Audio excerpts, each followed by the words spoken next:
Hi guys, I'm working on editing the video that I recorded yesterday. The audio is probably not super good right now. I've got the AC on and things are echoey. But I had the best interview with Arthur and Angela yesterday, and I'm so excited to share it with you guys. This is the first in a series that I'm going to be putting out on um, marriage as a testimony. I think so often we fall into this trap of what marriage isn't and what marriage is not supposed to be, but it's very clear what marriage is supposed to be based on scriptures. And I'm so excited about this couple because the things that they experienced and the different areas that they were able to overcome is just so encouraging. And I know that you guys are going to be encouraged too, but I just wanted to say I was talking to Dwayne about this interview and I was blown away. I know that God gives us grace for each one of our situations, and He gives us enough grace for where we're at. I just want to say I am so thankful that He gave Angela and Arthur the grace that they needed in order to experience their story and their journey. And I know you guys are going to be blessed by this just as I was, so I'm excited for you to watch. Well, welcome everybody. We are so thankful that you're joining us today. I have started a new series on our YouTube channel where we're going to interview couples with inspiring stories in their marriage. And I was so excited that Angela and Arthur decided to join me and agreed to join us in this first video in this series. Their story really resonated with me because I loved the story of trauma and how they were able to overcome that, especially so early on in their marriage. And I know that you guys are going to be inspired by it as well. So thank you guys so much, Angela and Arthur, for joining me today. Thank you for having us.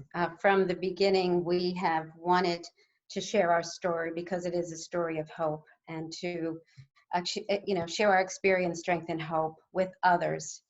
And we got married late in life. We've only been married 11 years, so we met through a mutual friend, and I was looking for a spiritual partner. I wanted someone to share my faith with, and Arthur and I are both very spiritual, and we have carved out time in the morning since almost the beginning of our marriage to pray together. And it's just such a beautiful gift, and we both feel it when that doesn't, when we cannot connect or something like that, So we've been married 11 years. We have 8 children between us and 9 grandchildren between us. And it's been an interesting journey. It's very different getting married later in life. I'm Arthur's third wife, so there have been some issues with exes that we've had to deal with. And, we had some challenges, like everyone does in the beginning of their marriage. There were things that we hadn't worked through, we hadn't finished working through when we had this huge life change. So you want to talk a little bit about that? Yeah, we came together and thought that this was going to be just a really easy kind of relationship because we both believed in God and held that as a very important part of our relationship. So we had some challenges early on. Angela had her job. She lost her job. They let her go, and she took up a home-based business. And I started getting judgmental and started thinking that she wasn't working hard enough and that she wasn't making enough income. And that got, in our way, for a while. And it really, we thought that there might be some problems with our relationship that might not be reconcilable. And I thought we were on a road to get there. And that's when we had the next event. So we'll give that to Angela. Yeah, one of the things we hadn't resolved was I wanted us to be on the same page financially. A lot of times late in marriage, you don't pool your resources. But he would make financial decisions. He bought a boat without asking me. And that, that's not the kind of relationship that I wanted to have. So before some of these issues had been resolved, we were coming up on our 5th wedding anniversary, and I received a phone call the night before as I was packing for it. So that was June 11th, 2015. And it's the call that you don't ever want to get. Arthur had been in a motorcycle accident, and I drove an hour to get to his hospital. and the doctor confirmed he had severed his spine and he would be a paraplegic. So in an instant, our lives had changed in an instant. And I remember saying to him that night, and while he was in the hospital bed, we are a team and we will work through this together. We will do this together. But it wasn't but a few days later that things began to unravel pretty quickly. Yeah. Because I was I had broken bones, ribs, and a lot of problems. I couldn't feel anything below my waist. Doctors had me on some very strong medications. I was on morphine, I was on Oxycontin and Oxycodone. And so that right from the start, it just made me just crazy. I mean, I was self-centered. I thought that, everybody should stop everything and do things for me. And it created all kinds of problems for our relationship. I had my daughter out here visiting, and she was trying to help out. And Angela was an hour away and working and taking care of her mom. So there was a lot of different pulls, different directions. And because I was so self-centered, I wanted things immediately.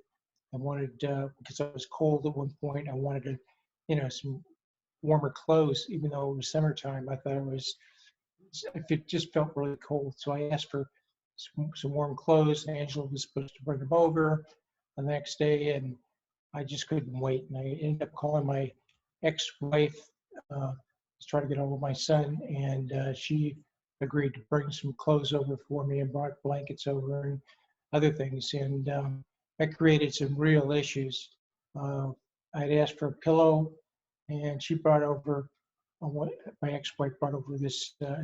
Actually, I'd asked Angela first for a pillow because And that was part of the problem. Was he would ask me to bring these things, and by the time I got to the hospital, he had already reached out to his ex-wife, to another female friend, and it was already there. And to me, the kicker was when he asked for that little pillow.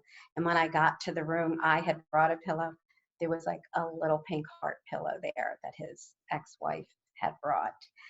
And, that was just, it was devastating to me. And I had asked him repeatedly, not to reach out to his ex-wife. If I needed help, I would ask for help. And it culminated one evening when I was there, and I said, Arthur, I need to ask you one last time.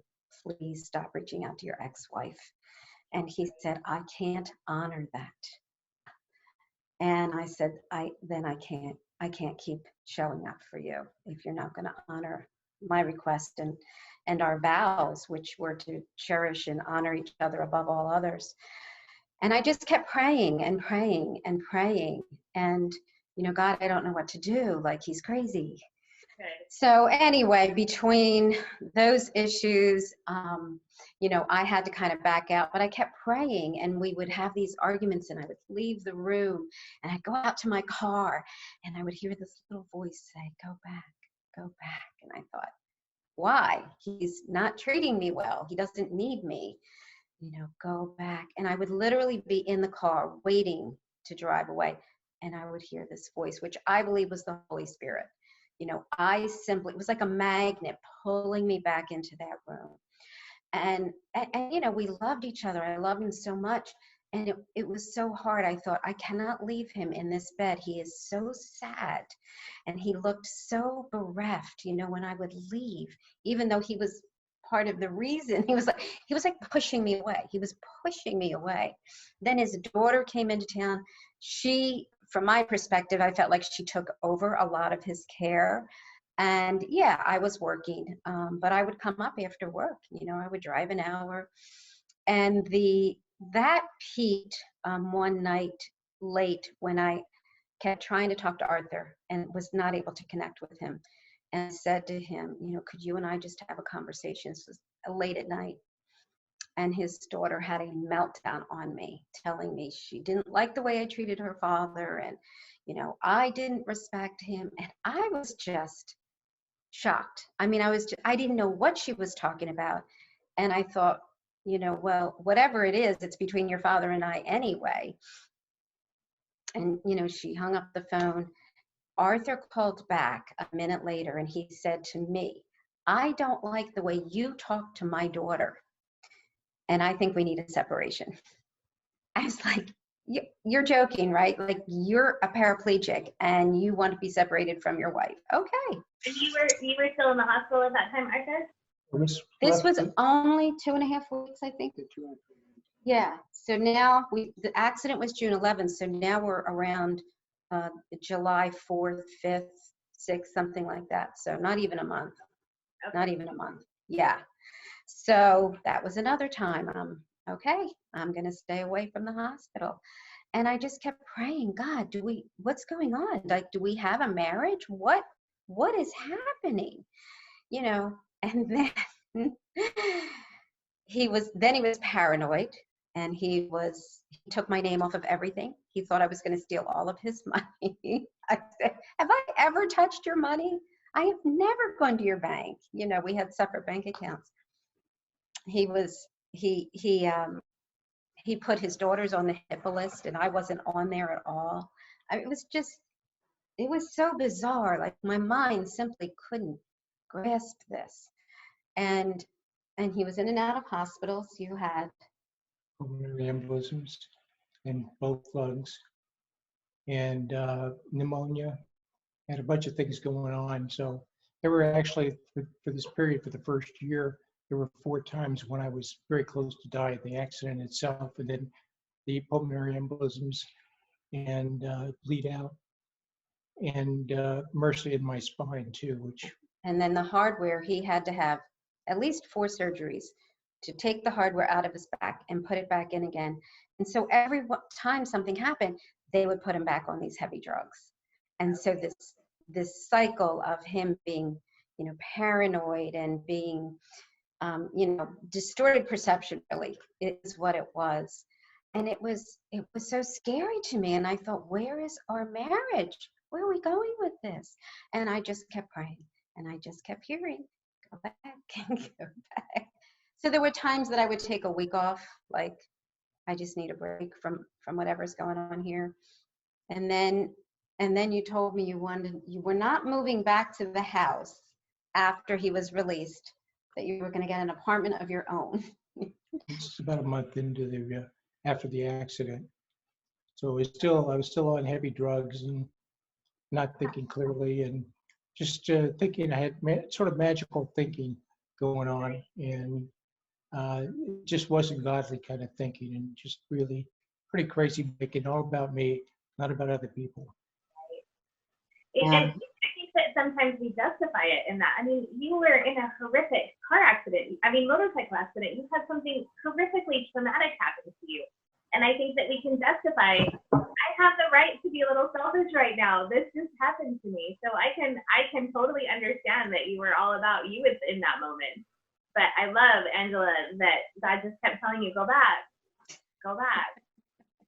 Yeah. It was bizarre. It really was, because I did not want to, but it really truly was like this magnet. And then I started hearing God say to me, stick with it.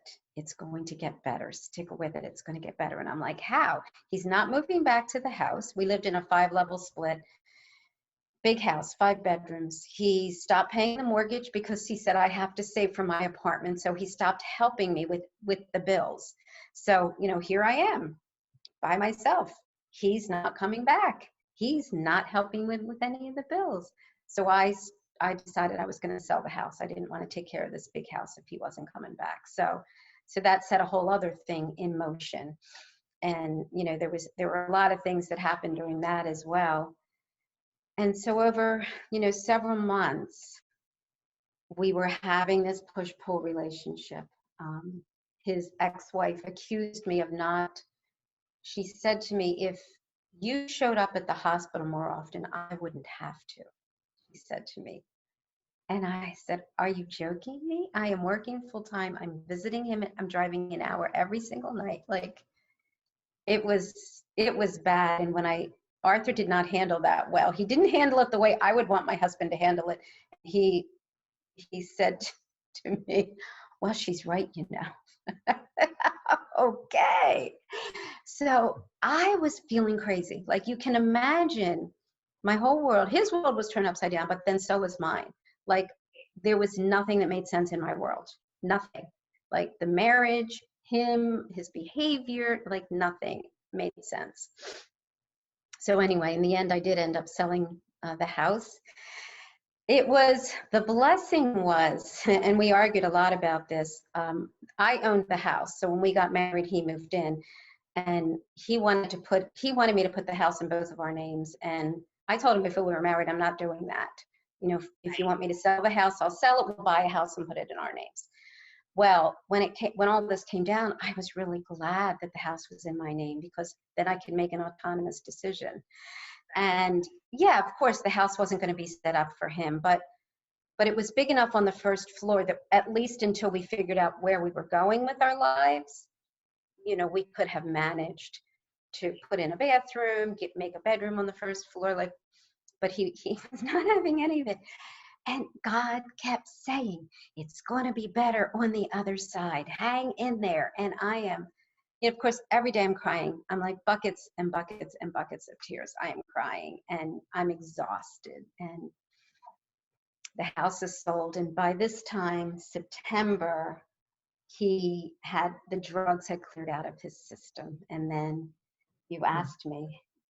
I was told early on that the house would not be suitable for me because of that it didn't have different things set up and that they would not let me go back to it.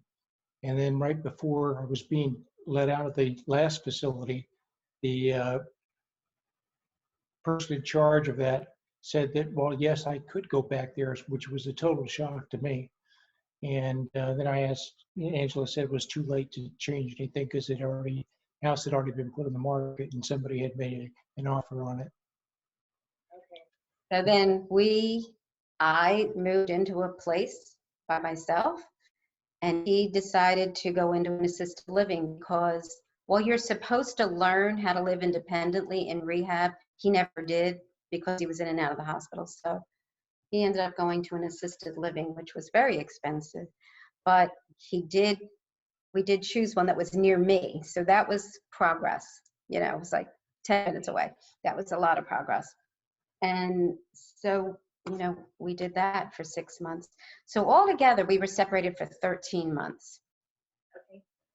So after about a year, so we would have been in maybe, I don't know, 5 or 6 months, I said to him, what are we doing? I need to move on with my life. Are we together? Are you planning to ever move back in together with me? Where are we going? I need to know what your intentions are. And he said he definitely wanted our marriage to work. And we agreed that we would move in together and we would have a trial year, 1 year. So I found a condo, beautiful condo that was accommodating for him. It was lovely. And that was sort of our journey back. That was our journey back to each other. So we tried it for a year, turned into 2 years, turned into 5 years, and we just now bought this house in Annapolis. So we're 6 years out from the accident, and we just bought this. And God was absolutely faithful.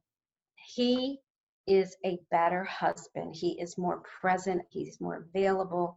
He's had a total epiphany.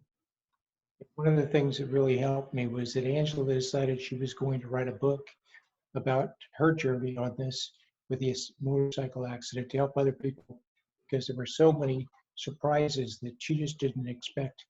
A lot of unknown issues and circumstances, and she thought she could do that. But she asked me to read through the chapters on it that she had written, and I was really surprised because it really put me in her shoes and how she was thinking and how she was feeling, and I could really see the pain that I had caused her, especially when I was on some of the heaviest drugs, that just made me a total self-absorbed person. And I wanted everything for me and wasn't concerned about other people's, and that had really hurt our relationship. So it was really important. I think God was there all the way along, helping me to try to get better, be better. I've worked on trying to make amends to Angela for the harm that I hurt, how I hurt her. And I do believe we have a much better marriage and we have God in our lives now. Angela pushed me to be independent. She can go away for, a few days, a week, even a little bit longer. And I can be totally self-sufficient during that time. I drive and learned how to drive with hand controls. I, get in and out with my wheelchair. Just a lot of things I can do that I didn't think I could do. And Angela believed in me and pushed me to do that. So it was a real gift having her by me. And I know God was there with her and with us. That is amazing. So really quick, Angela, is your book published? Not yet. It's finished. I have to format it, and with moving, I just kind of put it on the burner. But have you written a book? It's so much work. Yeah, it is. It's a ton of work. Yeah. I have written a book. And I always said, the whole time I'm writing it, I always said, if I can touch one marriage, one family, it's worth it. And I never realized that marriage was going to be mine. And it was so wow. When Dwayne read one of the chapters in the book, he came to me and he said, this one was really hard. This one was really hard to read because it's a fictional story that I wrote about, but I used a lot of real stories in our marriage that happened. And he, of course, knows, okay, this is one of the stories that was our marriage. And when he read that particular chapter, he just was like, I didn't know. He's like, I knew the season was bad. I knew that things were rough, but I guess I didn't have the opportunity to see it through your eyes. Yeah. So it was amazing to me. And I feel the same way with you guys. Even if you help one person, even if you help one couple get through these challenges, but then again, I never realized that person would be me. I never realized that couple would be us. Yeah. Yeah. That was such a testimony for me. I always said just one couple. But then when Dwayne read that chapter, I'm like, oh, maybe it was, even if nobody else ever reads it, but praise God, we have sold copies, but it just meant a lot to me that the marriage was ours, that it was going to time. And I kept saying, I've got to get this book finished because I have another one. Like there's another one in my head. I want to write, the next one is our journey together, that year that we spent together trying to figure things out. How do we live with a paraplegic? How do we be a couple? People would ask us, how are you intimate with each other? I want to write about that piece of our journey. So, but I have to concentrate on this book and get it done. I can totally relate where you're at right now. There's so much freedom on the other side. I have to tell you, it's such a relief just like childbirth, once the baby's born, there's such a relief there. So awesome. That's encouraging. I just want to encourage you. And I believe this book is going to touch thousands of marriages. And your guys' story is so inspiring. What's the title? Do you have the title yet? I have several working titles. One of them was God Use Me, because that was my prayer. Lord, you gave us this accident. Use me. Use us to make a difference. Don't make it be wasted. So that was one of my prayers. I was going to say, a lot of people have told us that our story and our living example is a huge hopeful thing for other people. They're very impressed. I do wheelchair dancing because Angela's gotten me to do that, and because we used to dance together, and we've actually got some videos out there too. They are on YouTube on the Italian Grandmama's Guide. Awesome. So if you check it out, you'll be able to see us doing our moves. I love that. I have to agree that this book, your guys' story, is so filled with hope. And that just keeps echoing in my mind. And I love hope. My book title has the word hope in it, and there's so much hope there. And I see that, and you guys are going to provide that. I do believe you guys are going to provide that hope to so many couples. Well, like you said, if we can do that and we can touch someone else and we can help them in their journey. I'm not going to say it will have been worth it because it was a really high price to pay. So that would be a stretch for me. You know what I'm saying? That would be a stretch.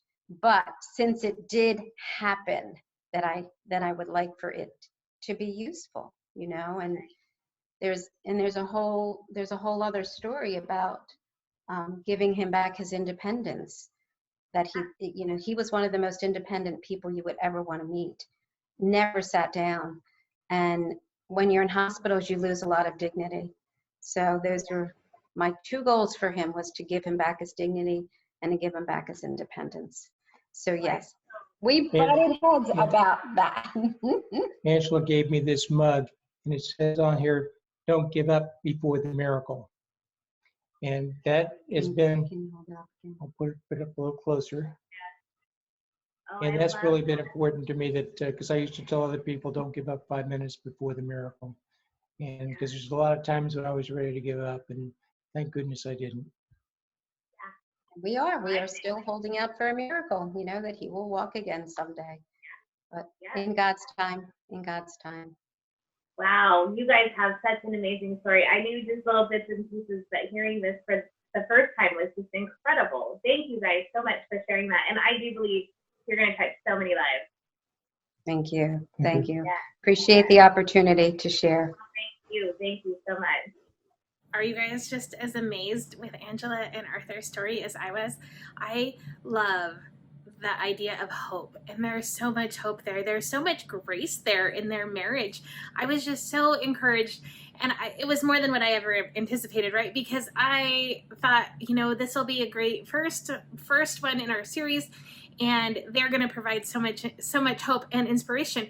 But it was more than I even anticipated. They are just such a sweet couple. They have such a sweet spirit, and I enjoyed my time so much talking with them and visiting with them. Please bear with me as we figure out the audio and the different things like that we're struggling with our new office setup. We will make this easier. We will make this more streamlined in the future. Don't forget to subscribe to the channel, because this is an interview series. I plan on doing these indefinitely, probably at least for a year. I'm going to publish these on Mondays, and you guys don't want to miss a single one of those. We're still going to give coaching and marital advice. Those videos are going to start coming out on Thursdays, and then we're going to do a behind the scenes type vlog style video on Saturdays. So please subscribe. Don't forget to give us the thumbs up, so that way you don't miss a single episode as we continue on building this YouTube community. Thanks, guys.